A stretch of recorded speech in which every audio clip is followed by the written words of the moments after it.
Hello दोस्तों, welcome back to my channel. This is Ranjit. तो चलिए आज के वीडियो में हम देखते हैं कि हाउ टू ड्रॉ सपोर्ट और रेजिस्टेंस को मैं कैसे चार्ट पे ड्रॉ करता हूँ और सपोर्ट और रेजिस्टेंस होता क्या है। तो चलिए अभी अभी स्क्रीन के ऊपर अगर हम देखेंगे, यहाँ पे मैंने एक लाइन ड्रॉ की है। मान लो इस लाइन का प्राइस है या फिर ये स्टॉक का प्राइस है 100 रुपीज़, और ये स्टॉक 150 से लेके धीरे धीरे धीरे करके नीचे आया, और नीचे आने के बाद यहाँ पे एक लेवल पे आके मार्केट यहाँ पे रुका। ये प्राइस यहाँ पे रुका, यहाँ पे कंसोलिडेट किया, उसके बाद धीरे धीरे करके फिर से ऊपर चला गया, मान लो 200 तक फिर से स्टॉक गया।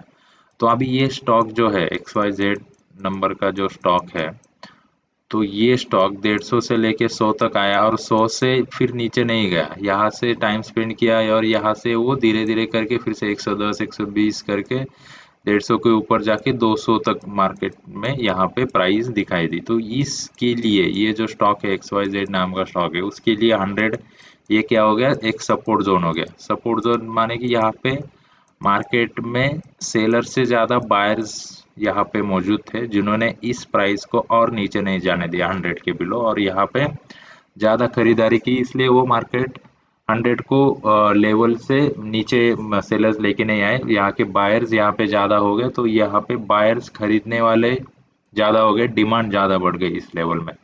तो खरीदने वाले ज़्यादा हो गए, डिमांड ज़्यादा बढ़ गई, मतलब प्राइस यहाँ से नीचे नहीं जाएगा, यहाँ से ऊपर ही जाएगा। तो उसके लिए ये जो जोन रहेगा, ये जो लेवल रहेगा, ये एक सपोर्ट जोन की तरह कहलाएगा।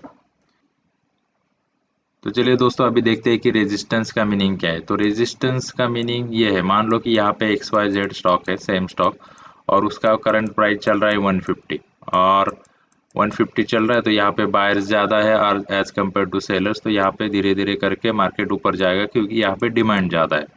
तो डिमांड ज़्यादा है, यहाँ पे ऊपर जाएगा। और यहाँ पर अगर हम देखेंगे, एक पॉइंट हम नोटिस करेंगे कि यहाँ पर प्राइस 200 तक जाने के बाद यहाँ पे प्राइस इसके ऊपर नहीं जा रहा है, यहाँ पे मार्केट कंसोलिडेशन कर रहा है। इसके बाद यहाँ से नीचे आ रहा है प्राइस, मान लो 200 से आ गया 180, फिर से इसने ट्राई किया, फिर से नीचे आ गया 170, तो यहाँ से ऊपर चला नहीं गया मार्केट।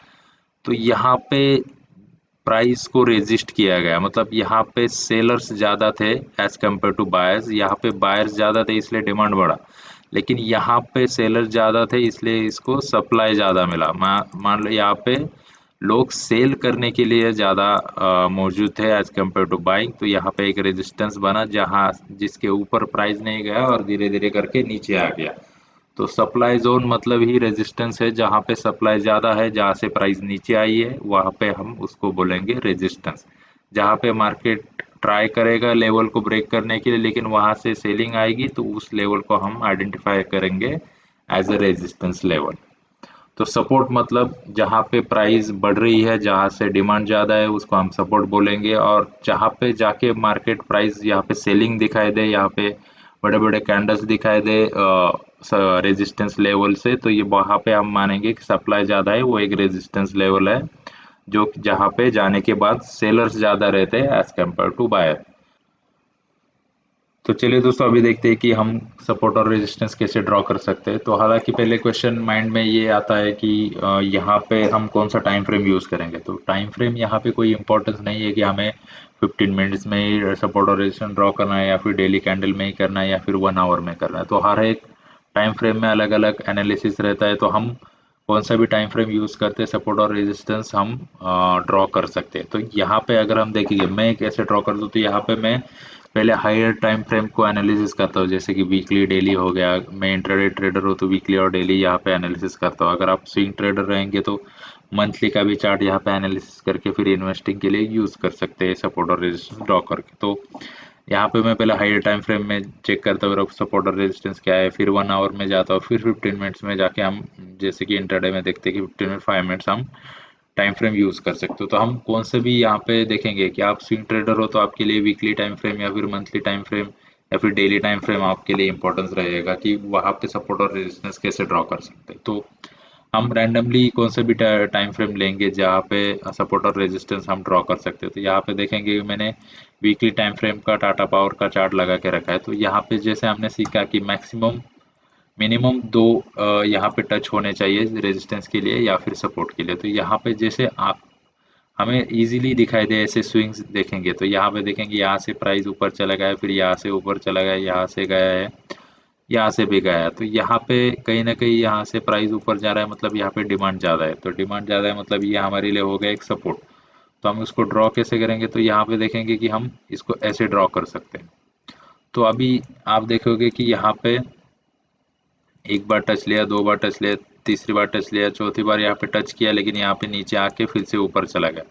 और यहाँ पे कहीं ना कहीं इसको अभी ब्रेक करने के लिए यहाँ पे रेडी हो रहा है। तो यहाँ पे हमने ड्रॉ कैसे किया कि मिनिमम दो टच यहाँ पे स्विंग मिले, एक मिला, दो मिला, यहाँ पे मैक्सिमम कितने भी अगर चल सकते हैं, लेकिन मिनिमम दो यहाँ पे हम देखेंगे कि दो टच यहाँ पे मिल रहे हैं कि नहीं स्विंग के। तो यहाँ पे अगर मिल रहे हैं तो हम उसको सपोर्ट और रेजिस्टेंस कंसिडर कर सकते हैं। तो हमारे लिए अभी 202 एक रेजिस्ट सपोर्ट हो गया, क्योंकि यहाँ पे हमें दिख रहा है कि यहाँ से मार्केट ऊपर चला गया, इस लेवल से ऊपर चला गया, यहाँ पे आने के बाद ऊपर चला गया, यहाँ से भी एक टच हुआ लेकिन क्लोज हमें ऊपर ही मिला, तो यहाँ से ऊपर चला गया। तो ये एक सपोर्ट जोन हो गया वीकली बेसिस के लिए टाटा पावर के लिए। तो चलिए अभी देखते हैं रैंडम दूसरे स्टॉक्स में, जैसे कि टाटा मोटर्स में देखेंगे। चलो अभी डेली टाइम फ्रेम में देखते हैं सपोर्ट और रेजिस्टेंस। तो यहाँ पे पहले हम सपोर्ट ड्रॉ करना सीखेंगे, फिर रेजिस्टेंस के लिए जाएंगे। तो यहाँ पे मुझे अभी जैसे दिख रहा है, यहाँ पे मुझे दिख रहा है यहाँ पे एक स्विंग लगाया है, यहाँ से भी ऊपर गया मार्केट, यहाँ से भी लगभग इसने नीचे ब्रेक किया है, फिर भी ये टच हो रहा है,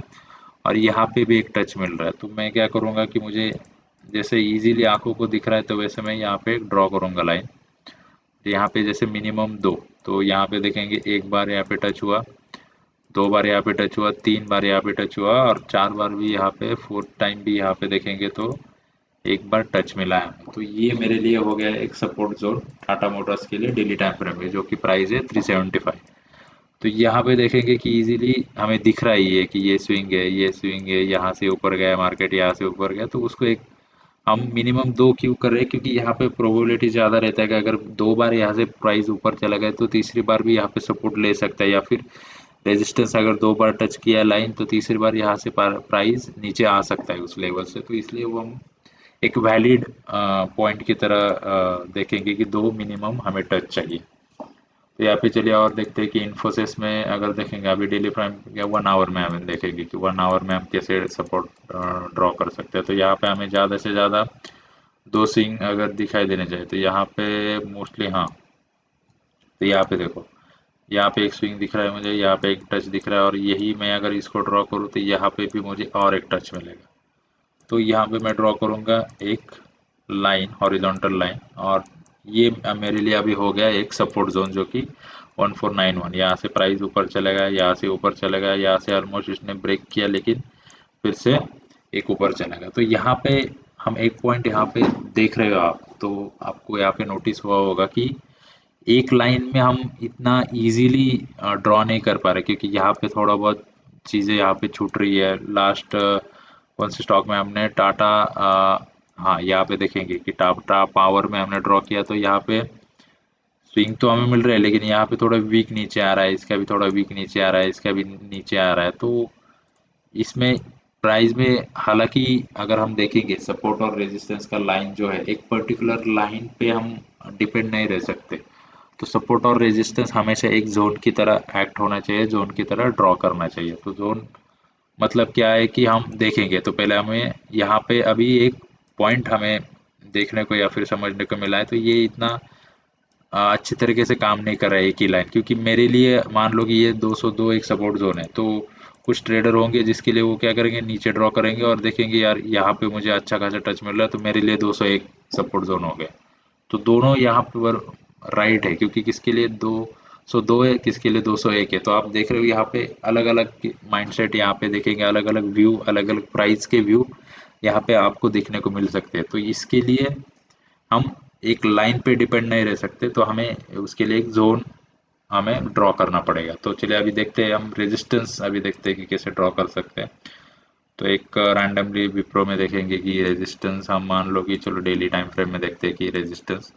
तो रेजिस्टेंस के लिए जैसे हमने सीखा सपोर्ट के लिए कि मिनिमम दो, तो यहाँ पे देखेंगे एक स्विंग है, यहाँ पे भी एक टच किया और नीचे आया प्राइस, तो ये हो गया रेजिस्टेंस। यहाँ से भी अगर हम देखेंगे, इस यहाँ से ऊपर भी, यहाँ से मार्केट नीचे चला गया, इससे भी प्राइस यहाँ पे ऊपर नहीं गया, यहाँ पे रेजिस्ट किया, नीचे चला गया। तो हम क्या करेंगे, अभी मिनिमम 2 पॉइंट को टच करने की कोशिश करेंगे। तो यहाँ पे दिख रहे हो, तो यहाँ पे मुझे ये 2 पॉइंट यहाँ पे टच होते हुए दिख रहे हैं। तो यहाँ पे 1, यहाँ पे 2। तो अभी मोस्ट ऑफ द लोगों का क्वेश्चन ये होगा कि ये यार रेजिस्टेंस ये नहीं हो सकता। तो यहाँ पे इसलिए मैंने बोला कि हम एक लाइन पे डिपेंड नहीं रह सकते। एक सपोर्ट और रेजिस्टेंस हमेशा एक जोन की तरह एक्ट कर सकता है। तो यहाँ पे मेरे लिए तो ये 417 रेजिस्टेंस है, लेकिन जो ट्रेडर है होंगे तो वो क्या करेंगे, यहाँ पे भी एक ड्रॉ कर सकते हैं लाइन। तो यहाँ पे भी मुझे लग रहा है कि ये देखो, यहाँ पे एक टच मिला मुझे यहाँ पे, तो मेरे लिए रेजिस्टेंस हो गया 413 और किसी और के लिए रेजिस्टेंस हो गया 417। तो यहाँ पे देखेंगे हमें 2 लाइन यहाँ पे मिल गए, 2 टच इसमें भी मिल गए जो कि लेवल था 413, और यहाँ पे भी मुझे दिख रहा है 2 टच, ऑलमोस्ट ये टच हुआ है। तो यहाँ पे 417। तो यहाँ पे कौन राइट है, ये वाला लेवल राइट है या फिर ये? तो यहाँ पे दोनों केस में दोनों दोनों ही लेवल यहाँ पे राइट है, क्योंकि हम यहाँ पे जैसे मैंने बोला कि हम डिपेंड नहीं रहेंगे कि एक ही लाइन पे एग्जैक्ट प्राइस पे डिपेंड नहीं रहेंगे। 143 मतलब वही है 143, उसके ऊपर जा ही नहीं सकता है सर, नहीं रहेगा। कहीं ना कहीं कभी ना कभी ये ब्रेक होगा और इसके ऊपर जाके भी ये नीचे आ सकता है। तो इसके लिए हमें जोन ड्रॉ करना पड़ेगा। तो चलिए अभी देखते हैं कि एक और एग्जांपल, जैसे जोमेटो में देखते हैं कि हाँ, यहाँ पे अगर मैं यहाँ पे ड्रॉ करूँ एक लाइन, तो यहाँ पे मुझे दिख रहा है कि ये रेजिस्टेंस है।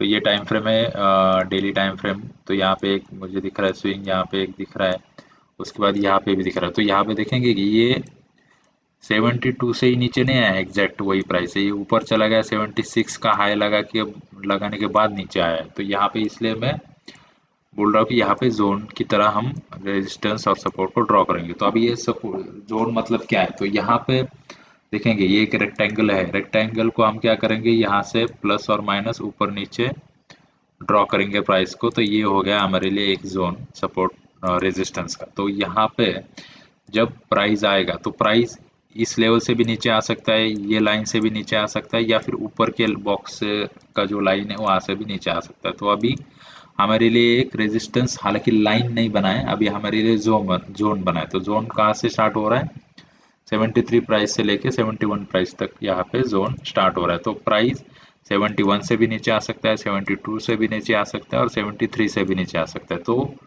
यहाँ पे अभी एक रेजिस्टेंस जोन बना है, तो इसमें से किसी से कौन से भी प्राइस से मार्केट रेजिस्टेंस ले सकता है। तो अभी हमारे लिए इजी हो गया कि सपोर्ट और रेजिस्टेंस आइडेंटिफाई करना एक जोन में। तो चलिए हम फिर से वहाँ पे टाटा मोटर्स में जाएंगे। तो अभी देखेंगे यहाँ पे 1 आवर टाइम फ्रेम में हम हमने जो सपोर्ट ड्रॉ किया था, तो हम इसको क्या करेंगे, एक जोन में लेके आएंगे। तो यहाँ पे देखेंगे कि यहाँ से स्टार्ट हो रहा है, तो यहाँ पे देखेंगे ये प्राइस, तो ऐसे इसकी तरह यहाँ पे सपोर्ट अभी एक जोन में हमने ड्रॉ किया। तो यहाँ पे देखेंगे एक और यहाँ पे, हालांकि बहुत बड़ा वीक बना है, तो ये हम अवॉइड कर सकते हैं। तो यहाँ पे एक टच मिला है, यहाँ पे एक मिला है, यहाँ पे एक मिला है। तो अभी नेक्स्ट टाइम जब मार्केट आएगा तो 2 से 1 से ही नहीं जाएगा, अभी ये पूरा जोन है। तो पूरा जोन हमने प्लस और माइनस यहाँ पे ड्रॉ करेंगे, तो 202 से लेके 201 जो जोन है हमारे लिए, ये पूरा जोन हमारे लिए अभी सपोर्ट की तरह एक्ट कर सकता है। तो ऐसे ही यहाँ पे हम इजीली ड्रॉ कर सकते हैं सपोर्ट और रेजिस्टेंस जोन में। तो यहाँ पे चलो मान अभी निफ्टी या फिर बैंकिंग डोमेन में चलते हैं, एचडीएफसी में यहाँ पे देखेंगे। तो मैं इसको रिमूव कर देता हूँ। मैं पहले हायर टाइम फ्रेम देखते हैं कि वीकली टाइम फ्रेम में। तो यहाँ पे देखो कि वीकली टाइम फ्रेम में अगर मुझे यहाँ पे एचडीएफसी में सपोर्ट या रेजिस्टेंस पहले ड्रॉ करना है, तो यहाँ पे मैं क्या करूँगा, मिनिमम 2 टच। तो यहाँ पे एक स्विंग है, यहाँ पे एक स्विंग है, यहाँ पे कोई नहीं है। तो यहाँ पे मुझे 2 स्विंग तो मिल रहे हैं। तो मैं क्या करूँगा, इसको ऐसे ड्रॉ करूंगा। तो अभी मेरे लिए एचडीएफसी में 1724 का एक रेजिस्टेंस है। तो हमने क्या सीखा है कि एग्जैक्ट प्राइस नहीं हो सकता एक सपोर्ट और रेजिस्टेंस लेवल। तो इसके लिए मुझे एक जोन प्लस ऊपर थोड़ा प्राइस और नीचे थोड़ा प्लस माइनस करके एक ड्रॉ करना है लाइन, जहाँ से मैं सपोर्ट और रेजिस्टेंस ड्रॉ करूँ।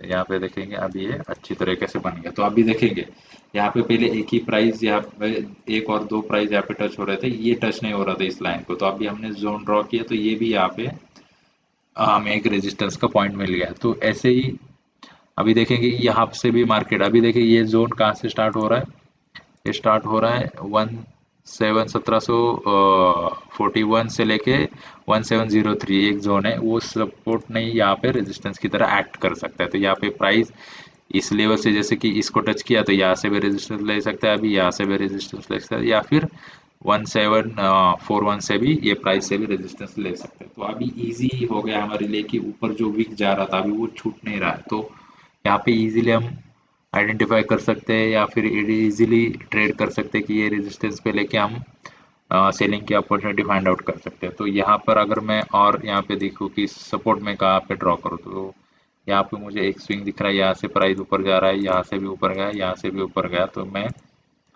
इसको यहाँ पे ऐसे टच करूंगा। ठीक है, तो यहाँ पे अभी आपको दिख रहा होगा कि एक ऑलमोस्ट टच हुआ है, दो बार ऑलमोस्ट हुआ है, लेकिन ये लाइन टच नहीं हुआ। तो अभी मैं क्या करूंगा, यहाँ पे एक हमें पता है कि जोन की तरह एक्ट करता है, तो ये पूरा जोन बना दूंगा। ठीक है, प्लस माइनस ऊपर, तो ये अभी मेरे लिए पूरा जोन जो बन गया है 1294 से लेके 1246। तो मेरे लिए अभी वीकली टाइम फ्रेम में HDFC में ये पूरा जोन सपोर्ट की तरह एक्ट कर सकता है। तो यहाँ से देखेंगे ये ऊपर चला गया, यहाँ से भी ऊपर चला गया और यहाँ से भी ऊपर चला गया था, तो इसलिए हमने वो आइडेंटिफाई किया। तो अभी आपको पता चला होगा कि कैसे हम सपोर्ट और रेजिस्टेंस ड्रॉ करते हैं। हालांकि एक लाइन में यहाँ पे ड्रॉ नहीं करना चाहिए। मैं जब एनालिसिस की वीडियो बनाता हूँ 15 मिनट्स में वगैरह, तो आपने देखा होगा कि ये बॉक्स मैंने बनाया और रहता है हमेशा, तो एक जोन की तरह सपोर्ट और रेजिस्टेंस हम ड्रॉ करेंगे और उसमें से किसी प्राइस से भी मार्केट स्विंग या फिर लो लगा के ऊपर जा सकता है, और रेजिस्टेंस है तो वहाँ पे हाई लगा के नीचे आ सकता है। तो चलिए दोस्तों, इस वीडियो में इतना ही। आई होप ये वीडियो आपको समझ में आया होगा, यहाँ पे हम कैसे सपोर्ट और रेजिस्टेंस ड्रॉ करते हैं। अगर आपको समझ में आया होगा, इस वीडियो को लाइक कीजिए, मेरे चैनल को सब्सक्राइब कीजिए। मिलते हैं नेक्स्ट वीडियो में, तब तक के लिए थैंक यू।